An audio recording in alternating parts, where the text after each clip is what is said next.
नमस्कार, जय हिंद प्यारे साथियों। लक्ष्य आईएएस के ऑनलाइन यूट्यूब चैनल पर आप सभी लोगों का बहुत बहुत स्वागत है और बहुत बहुत स्वागत है हमारे इस आंसर राइटिंग श्रृंखला में, जहां हम आपको पीसीएस में आए हुए कुछ प्रश्न यहां पर समझाने की कोशिश करते हैं कि आखिर उनको लिखा किस प्रकार से जाना चाहिए, क्वेश्चन की डिमांड कैसे समझते हैं और उस डिमांड के अकॉर्डिंग जो फॉर्मेट होता है वो क्या होना चाहिए। यानी कि जिसको आप कहते हैं एक अच्छा आंसर, तो अच्छे आंसर का पहली और आखिरी शर्त यही है, जो पूछा जितना पूछा उतना लिख दीजिए, बाकी आपको कुछ करने की आवश्यकता नहीं होती है। जैसे यहां कहा गया है कि गरीबी के कारणों और परिणामों की चर्चा कीजिए। पहला प्रश्न ये रहा।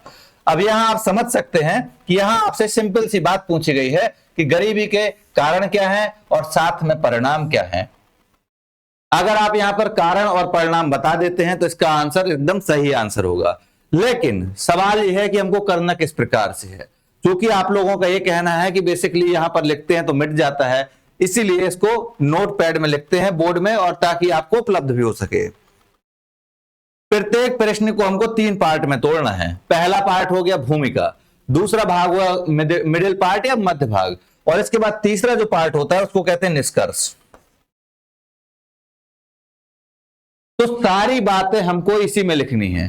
अब दिक्कत यह है कि जब कोई प्रश्न आ जाता है, पसंद का प्रश्न आ जाता है, ये प्रश्न है तो गरीबी के बारे में बच्चे बच्चे को पता है, जिसने तैयारी किसी भी चीज की होगी उसको पता है, गरीबी के कारण भी पता होंगे और परिणाम भी पता होंगे।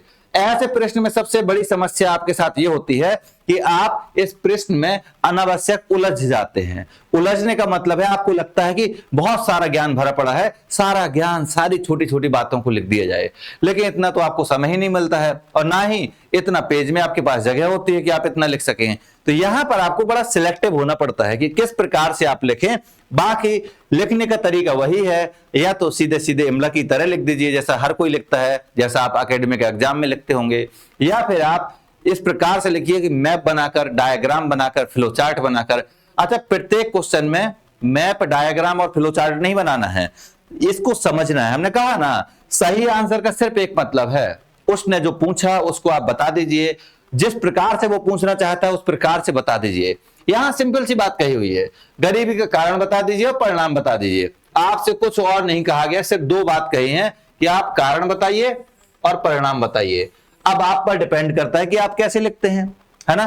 कुछ लोग सीधे लिखेंगे कारण और बस लिखते चले जाएंगे उसी में, कुछ लोग उसको क्या करेंगे, पॉइंट वाइज लिखेंगे, कुछ लोग डायग्राम के द्वारा दर्शाएंगे। तो ये आपकी अपनी काबिलियत है और आपकी अपनी प्रैक्टिस है कि आप किस प्रकार से बेटर फील करते हैं। लेकिन एग्जामिनर को पसंद क्या आता है, ये बात अगर आप कहेंगे तो एग्जामिनर डायवर्सिटी देखता है। आपको 20 प्रश्न दिए जाते हैं, आपके 20 प्रश्न का जो लिखने का ढंग होता है वही एग्जामिनर को बताता है कि आप कितनी गहरी समझ रखते हैं लेखन के प्रति। मान लीजिए कोई व्यक्ति सिर्फ लिखता चला जा रहा है, ये भी अच्छी चीज नहीं है। कोई व्यक्ति सिर्फ मैप ही मैप बना रहा है, ये भी अच्छा नहीं है। तो आपने किसी प्रश्न में सीधे सीधे टिप्पणी पूछी तो लिख दिया, उसने अंतर पूछा तो आपने क्या किया, डायग्राम बकायदा या कॉलम बनाकर लिख दिया, पॉइंट वाइज कोई लिख दिया, कहीं पर मैप का उपयोग करना है तो मैप लिख दिया, दिखा दिया। तो ये आपकी अपनी काबिलियत होती है। फिलहाल यहां देखते हैं, यहां हमने थोड़ा सा फॉर्मेट यहां पहले से तैयार कर रखा है ताकि कम समय के अंदर आपको समझा बैठ सकें, ठीक है। तो यहां आपसे कहा गया भूमिका लिखिए, गरीबी के कारण और गरीबी के परिणाम ये आपको बताना है। तो भूमिका क्या लिखेंगे, तो भूमिका तो आप बहुत सारे तरीके हैं लिखने के। जैसे आपसे पूछा गया है तो इसी गरीबी के कारण और परिणाम से मिलती जुलती कोई भूमिका सोच लीजिए। जैसे आपके पास अगर कोई मान लीजिए डेटा है तो वो डेटा दर्शा दीजिए, नहीं है तो अपने सामान्य शब्दों में लिखिए कि भारत यदि हम वैश्विक स्तर पर देखें तो गरीबी एक बहुत गंभीर क्या है, ट्रेजेडी है, एक प्रकार की आपदा ही है गरीबी। समझ में आ रहा, क्योंकि गरीबी के कारण न जाने कितने प्रकार की बीमारियां, न जाने क्या क्या होता है। लेकिन आपको यहाँ एसडीजी भी पता होना चाहिए कि मान लीजिए किस एसडीजी में गरीबी की बात की गई है, तो वह उसका भी आप उपयोग कर सकते हैं। तो जैसे अगर हमको लिखना है, मान लीजिए सामान्य सी बात अगर बतानी है तो हम कहेंगे कि गरीबी वर्तमान समाज की एक गंभीर समस्या है। अधिकांश विकासशील और अल्प विकसित राष्ट्र गरीबी से जूझ रहे हैं। गरीबी के कारण, गरीबी यूएन की दृष्टि में भी एक चिंता का विषय है, इसी कारण से इसको एसडीजी में भी शामिल किया गया है। समझ में आ गया। दूसरा तरीका लिखना है तो लिखना है, समाज में जिस प्रकार से गरीबी का स्तर लगातार बढ़ता जा रहा है और समाज में असमानता बढ़ती जा रही है, वो प्रत्येक समाज के लिए एक चिंता का विषय है और इस कारण से भी समाज में भेदभाव बढ़ रहा है। ठीक, तो यहां आप घूमकर लिख देंगे। अब आते हैं मेन पार्ट में। अब आपको पता है कि मेन पार्ट में 2 पॉइंट पूछे गए हैं। एक तरफ कहा गया है गरीबी का कारण क्या है, दूसरा कहा गया परिणाम क्या होगा। यानी कारण भी बताइए और परिणाम भी बताइए। अगर आप कारण की बात करेंगे, जैसे मान लीजिए आप नहीं पढ़ेंगे किसी भी कारण से, तो परिणाम क्या होगा कि आप फेल हो जाएंगे, सिंपल सी बात है। तो यहां गरीबी किस कारण से है, तो जब कारण हमने सोचा तो हमने कहा कि एक काम करते हैं, इसको कुछ फॉर्मेट देते हैं। कुछ गरीबी के सामाजिक कारण भी होंगे, कुछ आर्थिक कारण भी होंगे, कुछ कारण राजनीतिक भी होंगे, कुछ कारण पर्यावरणीय भी होंगे। तो जब गरीबी के ये सभी कारण हैं तो हमने सोचा कि इनको क्यों ना इस प्रकार से दर्शा दिया जाए। लेकिन अब अगर इनके आप सब पॉइंट देखेंगे तो बहुत ज्यादा निकल आएंगे, तो उतना आपके पास समय ही नहीं है, क्योंकि आपको सिर्फ 60 से 65 शब्द में कारण लिखने हैं, उतने ही शब्द में आपको परिणाम लिखने हैं, क्योंकि निष्कर्ष भी तो लिखना है। तो यहां इतना ज्यादा तो आप लिख नहीं सकते हैं। तो आप सीधे सीधे हेडिंग दीजिएगा, जैसे हमने ये बनाया हुआ है। आप सीधे लिखेंगे गरीबी के लिए अनेक कारण जिम्मेदार हैं। समझ में आ रहा? फिर सीधे लिखिएगा जैसे आर्थिक कारण।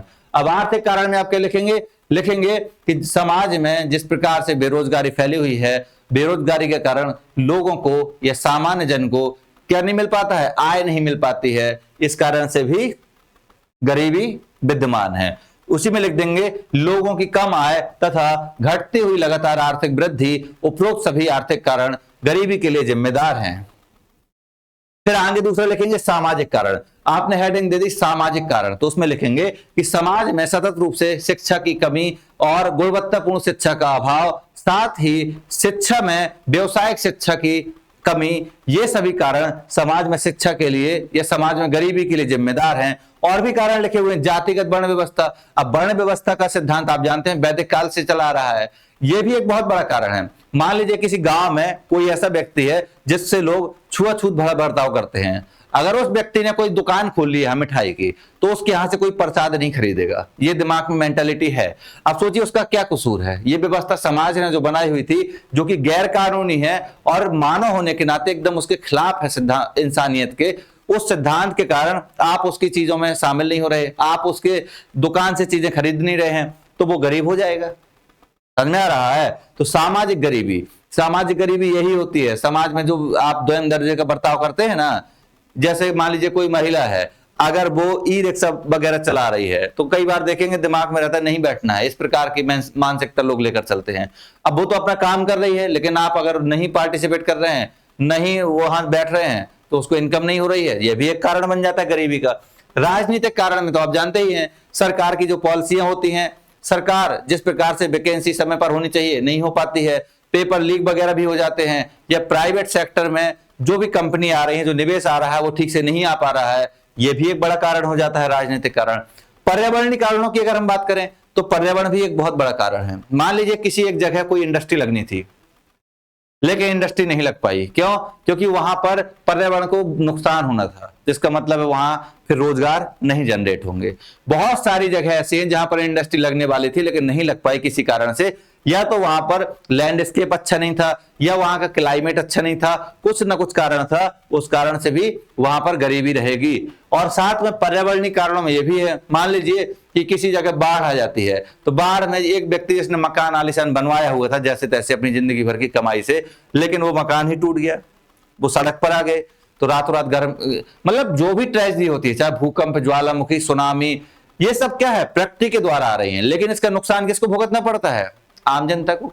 चाहे आप जितने अमीर रहे हो, अगर सुनामी की चपेट में आप आ जाते हैं, समुद्री लहरों की चपेट में आ जाते हैं, बाढ़ के कारण आपका मकान वगैरह सब तबाह हो जाता है, तो आप फिर गरीब की कैटेगरी में आ जाएंगे। तो यह भी एक बहुत बड़ा कारण है गरीबी के लिए। अन्य कारणों में तो आप जान ही रहे हैं, कोई भी कारण जोड़ लीजिए।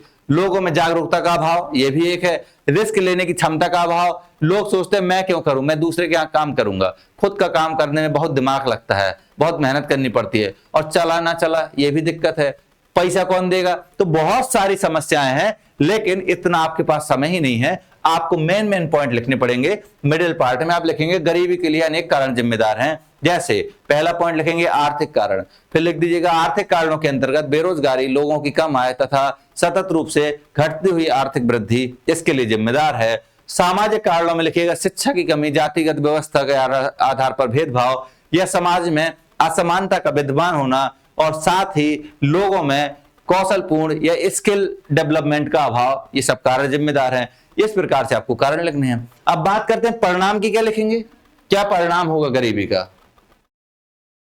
सिंपल सी बात है, अगर कोई आपसे कहे कि भाई ये बताइए गरीबी के परिणाम क्या क्या होंगे, तो आप इसी प्रकार से चाहें तो लिख सकते हैं कि भाई क्या क्या हो सकता है गरीबी के कारण। एक व्यक्ति, अधिकांश लोग तो वैसे भी गरीबी स्तर में ही होंगे, क्या हो सकता है। सबसे पहली चीज कि खाद्य सुरक्षा, खाद्य सुरक्षा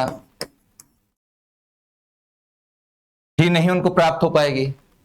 जब उनको खाने के लिए इतने गरीब स्थिति आ जाएगी, उनके पास खाने के लिए ही नहीं कुछ बचेगा, तो पोषण की तो बात भूल ही जाइए। साथ में गरीबी के कारण क्या होगी, गरीबी के कारण भी बेरोजगारी होती है, यह भी बात सच है। और जो लोग गरीब होते हैं वहां अपने बच्चों को उचित शिक्षा नहीं दिला पाएंगे, जिनके पास पैसा ही नहीं है खाने पीने के लिए, तो स्वास्थ्य और शिक्षा उपलब्ध नहीं होगी। स्वास्थ्य व शिक्षा,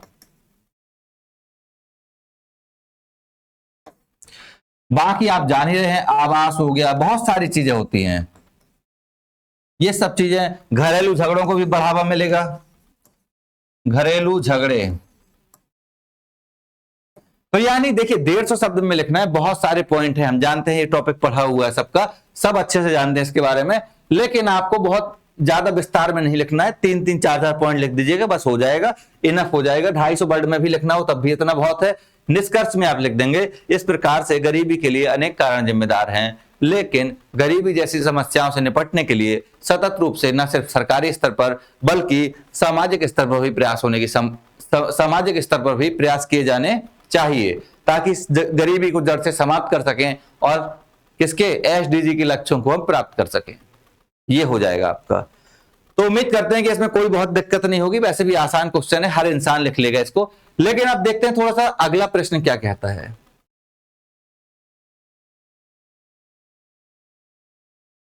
अच्छा, चर्चा यहां पर लिखा हुआ है, चर्चा कीजिए, डिस्कस कीजिए। चर्चा का मतलब होता है जैसे सामान्य रूप में किसी मुद्दे पर आप किसी के साथ चर्चा करते हैं ना, बातचीत करते हैं, उसी फॉर्मेट में आपको यहां जवाब दे देना है। सीधे प्रस्तावना लिखिएगा, भूमिका लिखिएगा, उसके बाद सीधे सीधे क्या लिखना है, गरीबी के कारण क्या है, गरीबी के परिणाम क्या हो सकते हैं, बस कंप्लीट आंसर। कोई नंबर क्यों काटेगा भाई अगर आपने ठीक से लिखा हुआ है तो।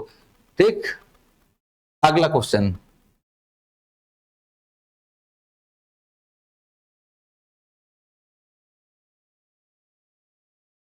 दूसरा प्रश्न है, हालांकि यहां 3 लिखा हुआ है, चिंता मत कीजिएगा। भारत में बढ़ता हुआ क्षेत्रवाद किस प्रकार से अर्थव्यवस्था तथा राज्य व्यवस्था को प्रभावित कर रहा है, कर रही है नहीं, कर रहा है। ठीक, तो यहां पर लिखा हुआ है कि हमारे यहां यानी भारत में, तो पहली बात तो यहां पर स्पष्ट कर दिया कि आपको सिर्फ भारत तक सीमित रहना है और किसी देश में नहीं जाना है। बढ़ता हुआ क्षेत्रवाद, तो आपको यह पता होना चाहिए कि क्षेत्रवाद का मतलब क्या होता है, नहीं तो आप इस प्रश्न को नहीं लिख पाएंगे। क्षेत्रवाद टॉपिक आप पढ़ते हैं, भारतीय समाज के अंदर भी पढ़ते हैं और आंतरिक सुरक्षा के अंतर्गत भी पढ़ते हैं। क्षेत्रवाद का मतलब है जैसे आप भारत के हैं, इसमें कोई डाउट नहीं है, हम सब क्या है, भारतीय हैं, लेकिन उसके बाद भी हम लोगों के अंदर एक भावना होती है अपने क्षेत्र को लेकर, अपने प्रदेश को लेकर। जैसे आप कहते हैं ना कि हम उत्तर प्रदेश के हैं, हम बिहार के हैं, तो प्राउड जो फील होता है ना, ये भी अच्छी बात है, इसमें कोई दिक्कत नहीं है। लेकिन इसके अंदर भी आप क्षेत्र देखते हैं, जैसे कोई कहे हम बुंदेलखंड के हैं, हम बघेलखंड के हैं, तो ये क्या है, आपके क्षेत्र। देखिए क्षेत्रवाद गलत नहीं है, समस्या तब उत्पन्न हो जाती है अगर आपका अपने क्षेत्र के प्रति लगाव है। कोई समस्या नहीं है, हर इंसान का होता है। अपनी जमीन से लगाव किसका नहीं होता है, होता है। हमारी संस्कृति के लोग रहते हैं, हमारे जैसा बोलते हैं, खाते हैं, पीते हैं, बातचीत करते हैं, हमारे प्रकार के जिस प्रकार के लोक नृत्य हैं, संगीत है, तो जुड़ाव होना स्वाभाविक है। लेकिन समस्या तब हो जाती है उत्पन्न जब कहते हैं कि नहीं हम अलग हैं और सबसे अच्छे हैं, बस यही समस्या है। जब तक आप कह रहे हैं कि हमारा क्षेत्र बहुत अच्छा है, कोई दिक्कत नहीं, लेकिन कहते हैं कि हमारे क्षेत्र के अलावा बाकी सब क्षेत्र बेकार है, तो ये समस्या उत्पन्न हो गई। इससे अलगाववाद भी जन्म लेता है। तो यहां कहा गया भारत में बढ़ता हुआ क्षेत्रवाद किस प्रकार से अर्थव्यवस्था तथा राज्य व्यवस्था को प्रभावित कर रहा है, स्पष्ट कीजिए। सिंपल सी बात है, पहला पॉइंट हो गया आपका भूमिका, उसी में लिखते हैं पेज में। तो पहला पॉइंट हो गया आपका भूमिका, और अगला पॉइंट आप लिखेंगे मध्य भाग। मध्य भाग में भी आपको क्या लिखना है, बढ़ता हुआ क्षेत्रवाद।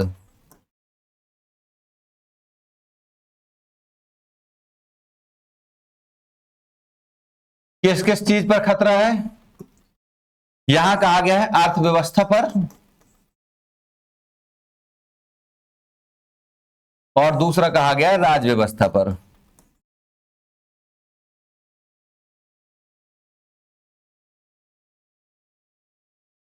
बड़ी सिंपल सी बात है कि अगर कोई ये कहे कि नहीं हम महाराष्ट्र के हैं और यहां पर सिर्फ वही लोग रहेंगे जो महाराष्ट्र के हैं जिनको मराठी भाषा आती है, बाकी यहां पर कोई नहीं रह पाएगा, तो एक बात बताइए, महाराष्ट्र में तो बिहार के, उत्तर प्रदेश की बहुत बड़ी आबादी काम करती है, तो क्या होगा, वो कहां जाएंगे? समझ में आ रहा है बात? ये इसीलिए इसी संदर्भ में क्वेश्चन पूछा गया है। तमिलनाडु में लोग कहें कि नहीं यहाँ तमिल भाषा ही बोलनी पड़ेगी, यहाँ तमिल लोग ही रह सकते हैं, बाकी उत्तर प्रदेश, बिहार, मध्य प्रदेश, राजस्थान का कोई नहीं रहने देंगे।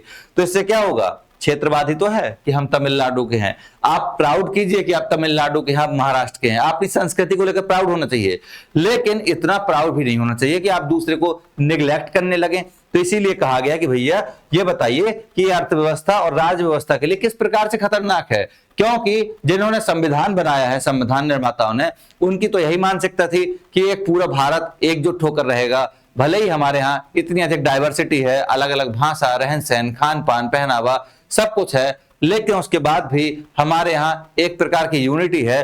तो इसी को लेकर तो उनको चिंता थी कि ये सब उत्पन्न न हो। लेकिन अगर हमारे यहाँ क्षेत्रवाद इस प्रकार से हावी होगा तो अर्थव्यवस्था के लिए भी खतरा है और राज्य व्यवस्था के लिए भी खतरा है। क्या क्या चिंताएं हैं? तो अर्थव्यवस्था में आप सभी पहले से जानते हैं, रोजगार को लेकर समस्या हो जाएगी।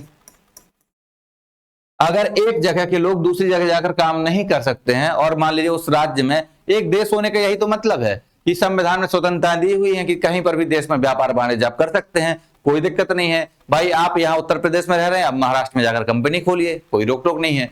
लेकिन यहाँ पर अगर आप इस प्रकार से करेंगे तो देश का विकास ही तो रुक रहा है। कोई व्यक्ति रोजगार के लिए जा रहा है महाराष्ट्र में, कोई तमिलनाडु में जा रहा है, वो काम कर रहा है, अर्थव्यवस्था को अल्टीमेट बढ़ा रहा है ना। लेकिन अगर ये नहीं होगा तो समस्याएं उत्पन्न हो जाएंगी। इतना ही नहीं, इसके अलावा और क्या हो जाएगा, आर्थिक वृद्धि, आर्थिक वृद्धि भी कम हो जाएगी। आर्थिक वृद्धि इसीलिए होती है कि तमिलनाडु में रह का फैक्ट्री है लेकिन काम करने वाले वर्कर यहाँ के हैं, तब आर्थिक वृद्धि हो रही। पता पड़ा वहां पर वर्कर ही नहीं मिल रहे हैं तो क्या करेंगे?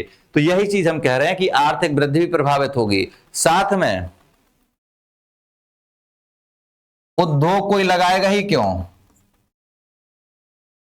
मान लीजिए कि अगर पता पड़ जाए किसी को कि हम अगर फैक्ट्री, कोई बड़ा इंडस्ट्रियलिस्ट है, उद्योगपति, वो अपनी फैक्ट्री उत्तर प्रदेश में लगा रहा है, लेकिन उसको इंजीनियर वगैरह महाराष्ट्र से लाने पड़ रहे हैं, और यहाँ कह रहे हैं नहीं नहीं हम किसी को नहीं आने देंगे, यहाँ पर रहेंगे तो सब यहीं के लोग रहेंगे, तो वो काहे के लिए अपनी फैक्ट्री लगाएगा? और इसी प्रकार से अगर एक राज्य ने दूसरे राज्य के सामानों का बहिष्कार करना शुरू कर दिया, जैसे जिसको हम कहते हैं बहिष्करण,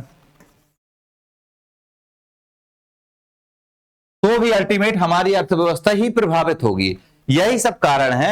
आप देख सकते हैं अगर क्षेत्रवाद बढ़ गया तो क्या होगा, पूरा व्यापार वाणिज्य अस्त व्यस्त हो जाएगा। व्यापार वाणिज्य,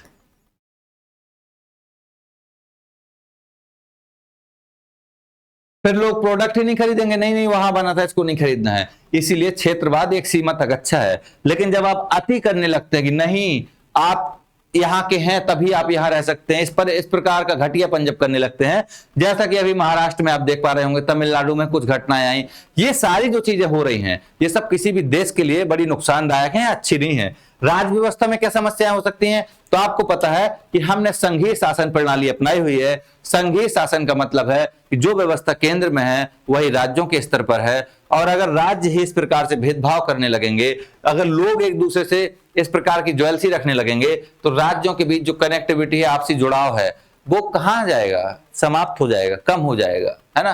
फिर राज्य एक दूसरे से अलग होने की भावनाएं करने लगेंगे। पता पड़ा अभी तो कह रहे नहीं हम क्षेत्र में महान, फिर कहेंगे हमको अलग देश बनना है, कुछ भी कह सकते हैं। तो ये सारी समस्याएं आप जानते हैं, पॉलिटिक्स के अंदर भी समस्याएं आ जाएंगी, राज्य व्यवस्था में भी समस्याएं आ जाएंगी। जो हमारे देश में जो केंद्रीय व्यवस्था है जो सभी राज्यों को आपस में जोड़कर रखती है, चाहे क्षेत्रीय परिषदों के माध्यम से हो या विकास परिषद के माध्यम से या नीति आयोग के माध्यम से, वो सब क्या हो जाएंगे, अपने अपने मुद्दे उठाएंगे। अभी क्या होता है कि जब धन का बंटवारा किया जाता है, देखा जाता है किस राज्य को ज्यादा आवश्यकता है, किस राज्य की स्थिति किस प्रकार की है, फिर सब कहेंगे नहीं नहीं हमको चाहिए हमको चाहिए, फिर तनाव उत्पन्न हो जाएगा।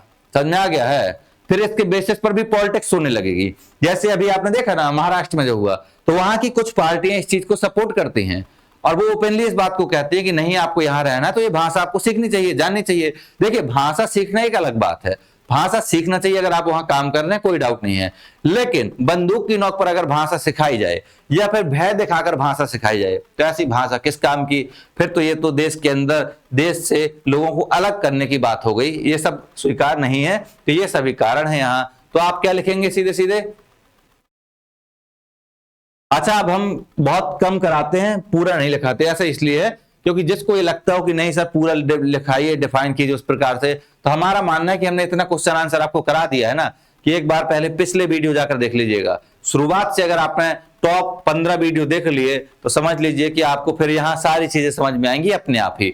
वहां पर और भी टफ क्वेश्चन कराए हुए हैं इससे, बाकी आपको ये सब समझ में आया ही होगा, कोई ऐसा यहाँ कठिन चीज नहीं है। तो यहाँ भारत में बढ़ता हुआ क्षेत्रवाद आप किस प्रकार से भूमिका लिखेंगे? तो आप लिखिएगा कि वर्तमान में जिस प्रकार से कुछ राज्यों से घटनाएं आ रही हैं उसको ध्यान में रखते हुए ये सच है कि बढ़ता हुआ क्षेत्रवाद हमारी अर्थव्यवस्था और राज्य व्यवस्था को नकारात्मक रूप से प्रभावित कर सकता है, लोगों के आवागमन को प्रभावित कर सकता है, व्यापार वाणिज्य को प्रभावित कर सकता है और हमारी राज्य व्यवस्था पर भी इसका नकारात्मक प्रभाव पड़ सकता है।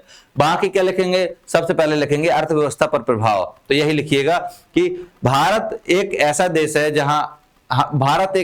जहां संघीय शासन व्यवस्था विद्यमान है।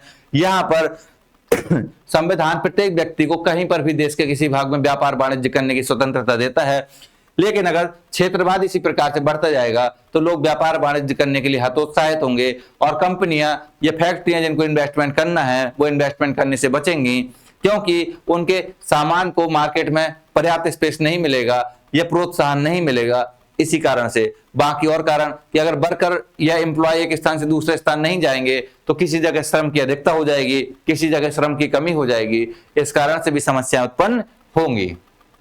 ठीक है, बाकी राज्य व्यवस्था वाले कारण भी आप लिख दीजिएगा कि भाई हमारी जो व्यवस्था वो संघीय शासन व्यवस्था है जिसमें सभी राज्य हैं, केंद्र है, केंद्र सर्वोपरि है, राज्यों के भी अपने अधिकार हैं, लेकिन सब एक यूनिटी में रहते हैं, सब एकता बनाकर रहते हैं। और अगर ऐसा हम लोग भेदभाव करने लगेंगे तो समाज में असमानता उत्पन्न हो जाएगी और राजनीतिक पार्टियां या स्थानीय स्तर पर राजनीतिक दल ऐसे सक्रिय हो जाएंगे जो इस बेसिस पर आपसे क्या करेंगे?